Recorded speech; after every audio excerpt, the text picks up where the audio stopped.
हारी साहब, सबसे पहले आपसे जानना चाहेंगे कि हम जो पीटीआई की क़यादत है, समझे कि अब एक पेज पर नज़र आ रही है, रहनुमा एक पेज पर नज़र आ रहे हैं जिसमें वो कह रहे हैं कि जो महमूद अचकज़ई साहब हैं, राजा नासिर अब्बास साहब हैं, उनको इख्तियार दे दिया गया बानी पीटीआई की जानिब। ये मान लें, तस्लीम कर लें, तो दूसरी जानिब फिर स्ट्रीट मूवमेंट की तैयारी क्यों की जा रही है? देखिए, ये बहुत मुश्किल है इस वक्त के ये देखना होगा कि बानी पीटीआई ने किस हद तक मैंडेट दिया है, किस हद तक अख्तियारात दिए हैं महमूद खां अचकज़ई को कि वो मुज़ाकरात को आगे बढ़ा सकते हैं।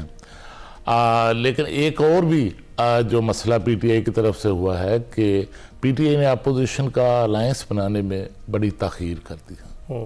3 साल गुजर के हैं और अब भी जो अलायंस है उसमें तमाम जो अपोजिशन की जमातें हैं वो शामिल नहीं हो सकी। और सबसे बड़ी जो उनकी नाकामी है वो ये है कि जो सबसे मौसर जमात है पीटीआई के बाद अपोजिशन में JUI की, मौलाना फजल रहमान को अभी तक वो इस अलायंस में महमूद खां अचकज़ई लाने में कामयाब नहीं हो सके। अचकज़ई साहब के बड़े अच्छे जो हैं वो मरासम हमेशा से मौलाना फजल रहमान के साथ रहे हैं और बलूचिस्तान की सियासत के अंदर भी ये दोनों शख्सियात एक दूसरे की इत्तेहादी भी रही हैं। तो आगे आप देख रहे हैं कि इस इत्तेहाद में मौलाना फजल रहमान को भी शामिल कर लेंगे? देखिए, पीटीआई की भी कोशिश है, महमूद खां अचकज़ई की भी कोशिश है, लेकिन जब तक एक मौसर एक ऐसा एजेंडा महमूद खां अचकज़ई सामने नहीं लाते जिस पर सारी जमातें जो हैं वो अपोजिशन की इत्तफाक कर लें, जमात इस्लामी भी है और भी कई छोटी बड़ी जमातें हैं, वो भी इसमें इस अलायंस के अंदर जो है वो शामिल नहीं है। और मैं समझता हूँ कि इस इत्तेहाद में ताख़ीर इसलिए भी हुई कि इस वक्त हमारे पास अपोजिशन की सियासत में नवाबज़ादा नसरुल्लाह खान मरहूम नहीं। जब परवेज़ मुशर्रफ साहब ने इक़्तिदार जो है वो हासिल किया, नवाज शरीफ साहब की हुकूमत ख़त्म की, तो उस वक्त नवाबज़ादा नसरुल्लाह मरहूम जो हैं उन्होंने चंद दिनों के अंदर पीपल्स पार्टी और नून लीग को एक ARD के प्लेटफॉर्म पर इकट्ठा कर दिया था। तो ये चीज़ें जो भी हैं ये भी इत्तेहादों की सियासत के अंदर जो है वो बहुत ज़रूरी है। मौसर इत्तेहाद होगा तो फिर ही सही तरह दबाव में जो है वो हुकूमत आ सकती है। बिल्कुल। और अब आपको पता है कि जिस तरह से वज़ीर आला KP जो हैं वो लाहौर का दौरा कर रहे हैं और 3 रोज़ा दौरा है। आयशा सगीर साहिबा हैं जिन्होंने ये खबर दी है कि शाह महमूद कुरैशी से भी मुलाकात होगी और साथ में दीगर रहनुमाओं से भी मुलाकातें होंगी। आपको लगता है मोमेंटम कुछ बना पाएंगे इस वक्त? देखिए, ये तो दुरुस्त सिमत में मैं समझता हूँ कि पहली बार जो है वो पीटीआई कोशिश कर रही है कि एक तरफ मुज़ाकरात का जो माहौल है वो पैदा हो रहा है और मुज़ाकरात की बातें चल रही हैं और दूसरी तरफ पीटीआई जो है वो आगे एहतजाज की कॉल भी दे रही है और एहतजाज की तैयारी भी करती हुई नज़र आ रही है। और इसी तैयारी के सिलसिले में वज़ीर आला KP के जो हैं वो लाहौर के दौरे पर आ रहे हैं और ऐसी सूरत हाल में जो है वो आगे चलकर देखेंगे। अच्छा, कि नताइज क्या निकलते। ठीक है खालिद साहब, एक जानिब मुज़ाकरात, एक जानिब स्ट्रीट जो मूवमेंट है उसकी तैयारी, ये सब कुछ अदम इस्तेहकाम की तरफ नहीं ले जाएगा? एक चीज़ डिसाइड नहीं की जा सकती पाकिस्तान तहरीक इंसाफ की जानिब से? अगर इतनी बड़ी गारंटी ले जा रही है कि दस्तखत करवाएंगे मिसाक पर, तो इसका मतलब है कि उन्हें कुछ ना कुछ सपोर्ट तो हासिल है। देखिए कि यही तो मसला है कि पाकिस्तान के अंदर जो अदम इस्तेहकाम है, सियासी अदम इस्तेहकाम है, इसका जो है वो सबसे ज़्यादा नुकसान जो है अब वो हमारी मईशत को भी पहुँच रहा है। और अगर सियासी इस्तेहकाम होगा मुल्क के अंदर तो मईशत जो है वो पाकिस्तान की बेहतर होगी, पाकिस्तान के हालात बेहतर होंगे और उसके असरात जो हैं अब हम देख रहे हैं कि पाकिस्तान की स्टॉक मार्केट जो है वो 1,70,000 शेयर इंडेक्स से ऊपर चली गई है और बाहर से बैरून ममालिक से भी सरमायाकारी आ रही है। लेकिन अदादुशुमार भी बेहतर है, लेकिन उसके असरात जो हैं वो निचली सतह तक नहीं पहुँच रहे। तो जब असरात निचली सतह तक पहुँचेंगे तो उस वक्त जो है वो आम आदमी को फ़ायदा होगा और इसके लिए मुल्क के अंदर सियासी इस्तेहकाम जो है वो बहुत ज़रूरी है। और सियासी इस्तेहकाम के लिए तमाम सियासी जमातों के दरमियान एक जो है वो एक नया मिसाक जो है उसकी भी ज़रूरत है, मिसाक मेश की जो है अब वो भी ज़रूरत है और तमाम जमातें जो हैं वो एक हद में रहते हुए जो है उनको अपना किरदार जो है वो सियासत के अंदर अदा करना चाहिए और उन्हें अदा करने का मौका जो है वो भी मिलना चाहिए। और इन मुज़ाकरात की जो फ़ज़ा पैदा हुई है इस वक्त उससे मैं समझता हूँ कि पीटीआई के लिए सबसे बड़ा इम्तहान है।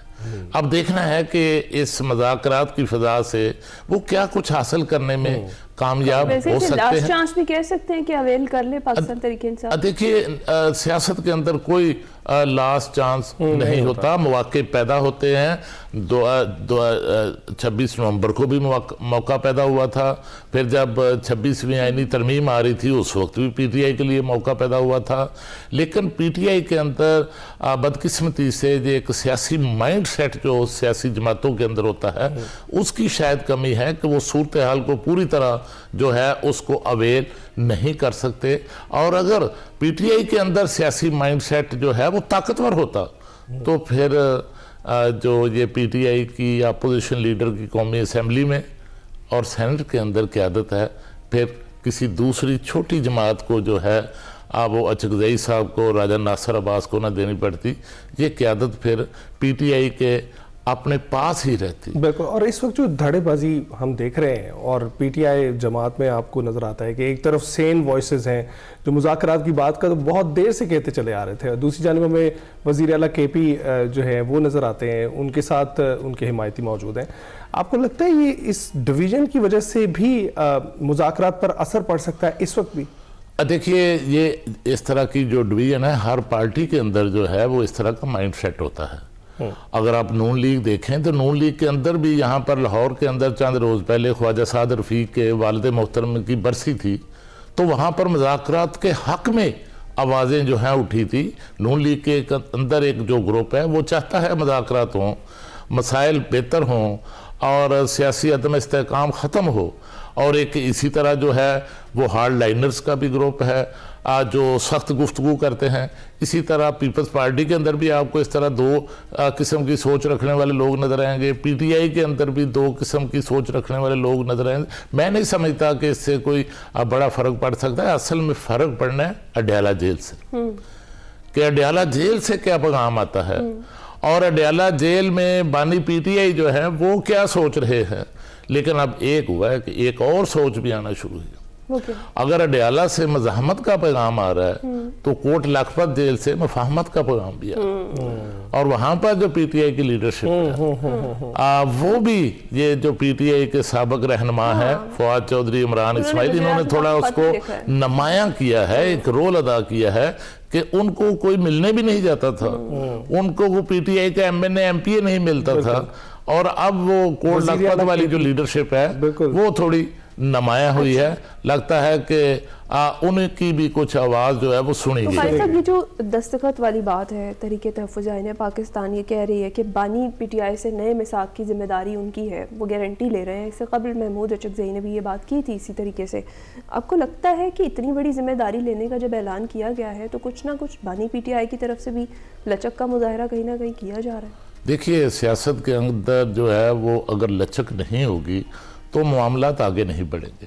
और इस वक्त जो है फ़ज़ा तो बेहतर है, लेकिन देखना यह है कि नताइज क्या जो है वो आप हासिल कर सकते हैं। और मैं समझता हूँ कि इन मुज़ाकरात के अंदर जो जिनके शुरू होने की उम्मीदें लग गई हैं, इनमें अब भी सबसे बड़ी जो रुकावट है वो इत्मीनान की कमी है।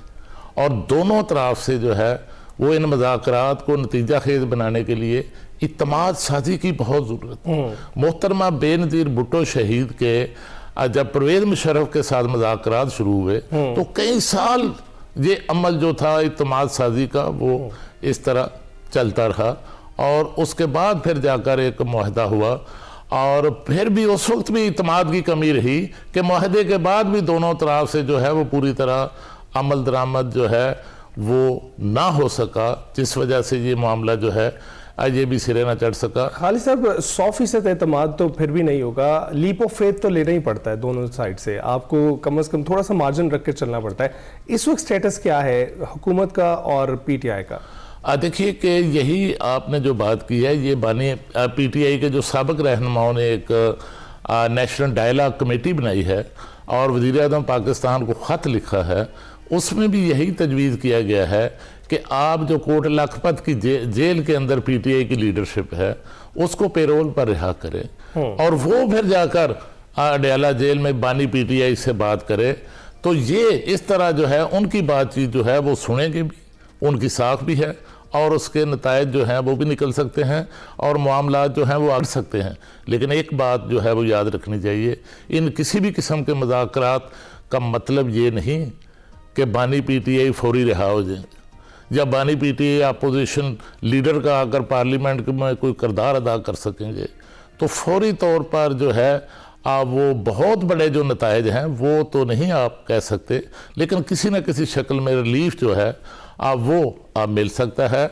और ये PTI को चाहिए कि वो इस सूरत हाल से फ़ायदा उठाए और अपना जो रास्ता है सियासत का वो भी बनाए, और बानी PTI के लिए जो सहूलियात और मराआत और अडयाला जेल से बाहर लाने, बेशक उनको बाहर अडयाला से लाकर बनी कर लाई क्यों ना शिफ्ट कर दिया जाए, उसका रास्ता बनाने की ज़रूरत है। और ये रास्ता जो है ये लचक से ही बन सकता है। खालिद साहब आपका बहुत बहुत शुक्रिया। आपका भी बहुत शुक्रिया। चाय बहुत अच्छी है। बस सुपर के साथ तो चाय परफेक्ट हो ही जाती है। ब्रेक ले लें, ब्रेक पर जाएंगे, ब्रेक के बाद हाजिर होंगे।